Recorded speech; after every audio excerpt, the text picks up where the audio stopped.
Hola, el día de hoy nuevamente nos encontramos en el mundo fabuloso de la literatura. Hoy desarrollaremos ese espacio entre lo que fue la Edad Media y el inicio del renacentismo, y se le conoce como el Trecento italiano. Veamos. También se le conoce, o ustedes van a escuchar, cuando se habla del Trecento italiano, como también el prerrenacimiento italiano. ¿Por qué Italia? Porque en Italia es donde fundamentalmente se desarrollaba, en ese entonces era como, podríamos señalar, la cuna de lo que es el conocimiento en Italia. A partir de allí es que sus autores en todas las artes, llámese arquitectura, llámese escultura o la pintura y la literatura, tiene su nacimiento en Italia propiamente. Por eso, en cuanto a lo que se refiere a literatura, hablaremos también, o también con el conocimiento del prerrenacimiento italiano. Siempre estará basado en lo que es la pintura, y aquí vamos desarrollando. Periodo histórico que antecede la aparición del Renacimiento en el arte y la literatura, ¿no? Explicado de otras maneras, es terminando la Edad Media y antes del inicio del Renacimiento. Una etapa transitoria llamada como el Trecento italiano. Se desarrolló plenamente en Italia y comprende dos periodos o dos siglos. El Duecento, siglo XIII, y el Trecento, siglo XIV. Entonces, cuando propiamente hablamos del Trecento, diríamos exclusivamente que pertenece al siglo XIV, al siglo XIV.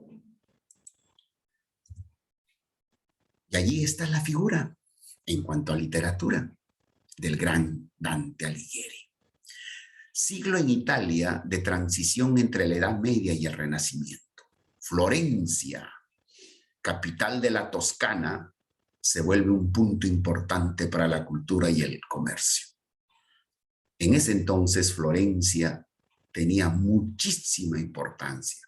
Quizá era la Meca, era el epicentro de todo el comercio que se desarrollaba. Y donde había comercio, había prosperidad. Y ahí es donde también se desenvuelve lo que vendría a ser la literatura. A pesar de las disputas políticas entre los gibelinos y los güelfos, Florencia logra su época de mayor esplendor gracias a los grandes talentos artísticos: Giotto, Dante, Boccaccio y Petrarca. Específicamente, hablemos en literatura del gran Dante Alighieri, hablemos de Boccaccio y de Francesco Petrarca. Siempre recordemos a estos tres: Dante, Boccaccio y Petrarca. El arte del Trecento, creo ya aquí vamos ligeramente a tocar, y podemos decir se desarrollan dos escuelas, la florentina y la sienesa.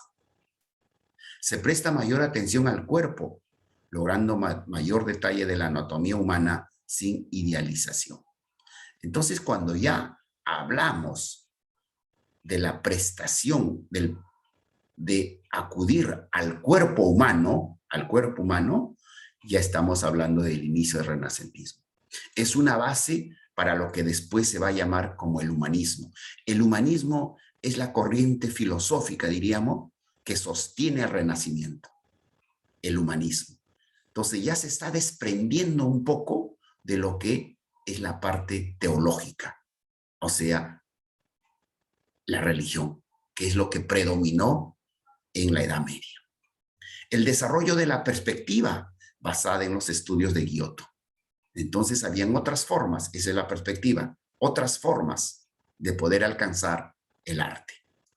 La influencia del comercio sobre la creación artística.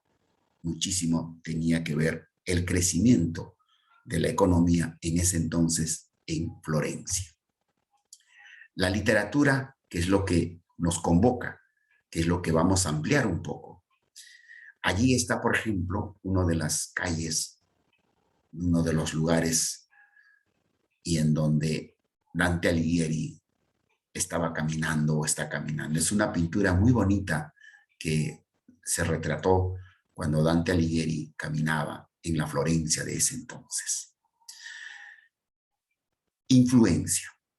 La poética de San Francisco de Asís y la escuela siciliana, quienes desechan el latín y optan por utilizar un italiano estándar. Miren, chicos, cansados ya del latín, miren cómo nace el Trecento, cómo se va manifestando. La influencia es, por ejemplo, la poética de San Francisco de Asís. O sea, Francisco de Asís es un personaje que tiene mucho que ver en ese entonces en la cultura propiamente religiosa, ¿no?, que se estaba desarrollando. Y también la escuela siciliana, en donde ya se van desprendiendo de la lengua del latín. ¿Para qué? Para dar a lo que vendría a ser posteriormente ya el italiano propiamente. O sea, una lengua romance estaba por nacer. Y era el italiano propiamente. La aparición del dolce stile nuovo, del dulce estilo nuevo.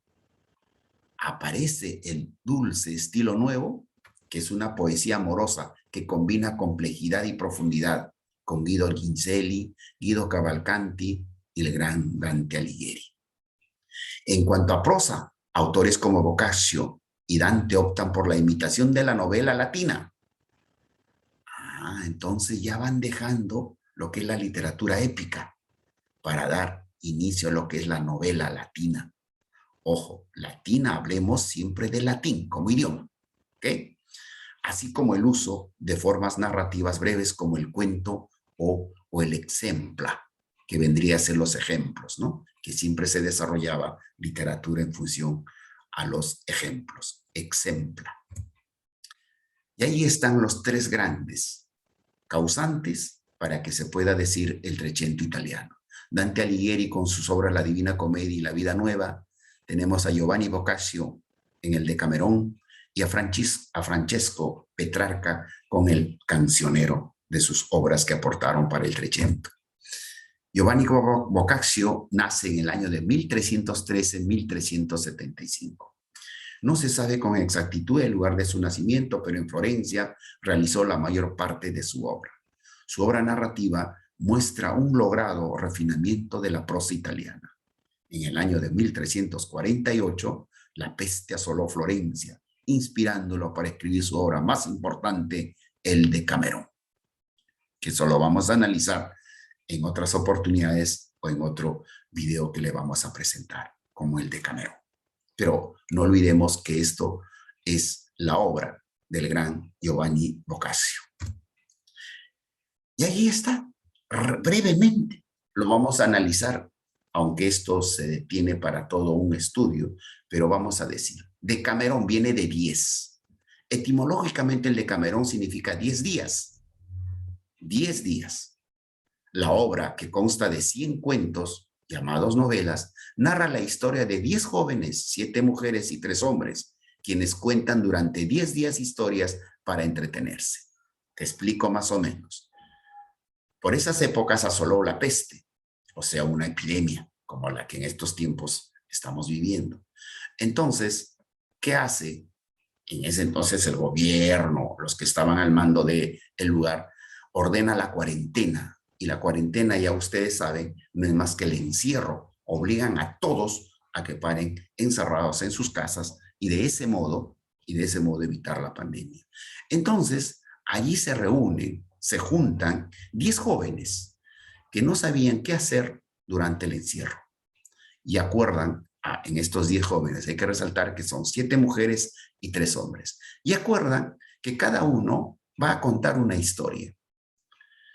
Van a contar una historia cada día durante 10 días.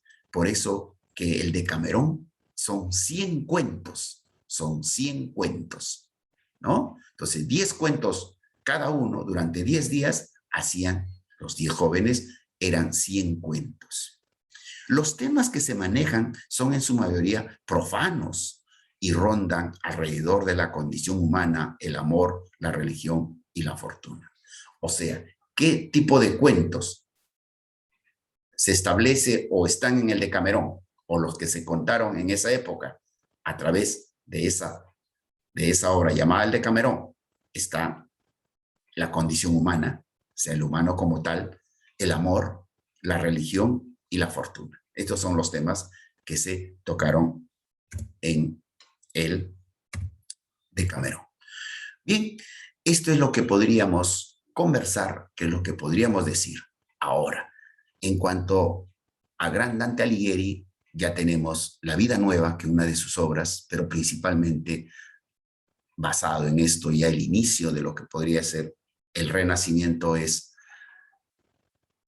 la vida, la que nos cuenta en su Divina Comedia, en su Divina Comedia.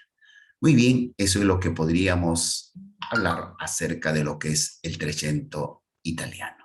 Muchas gracias.